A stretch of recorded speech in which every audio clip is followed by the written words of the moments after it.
5 things we wish we had known before doing business together as a couple. Number 1, have an out.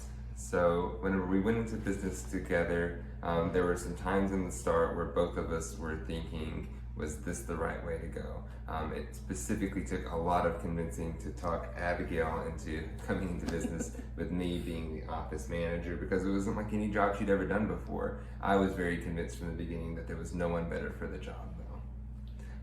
Either way, if it hadn't worked out, it was important to have a plan B. Number 2, you will see your spouse differently.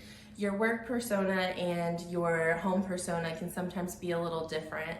And while Jesse's wasn't that much different, when I see him at work, to be able to see him as this kind boss and this really caring doctor made me see him in a new light, and I feel like I respect and admire him more, and I definitely love him more. Number 3, work can be all-consuming. It's one thing when you start your own business, you usually have told the cliche over and over again that you're not going to stop thinking about work at 5 o'clock. It really takes up your entire life.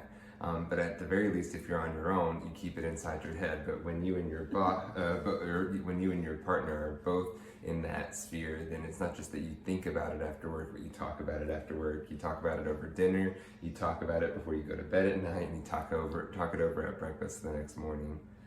Number 4, don't make your password embarrassing. In the beginning, it was just the 2 of us, and I thought it'd be funny as an inside joke to make a password, I love Jesse forever.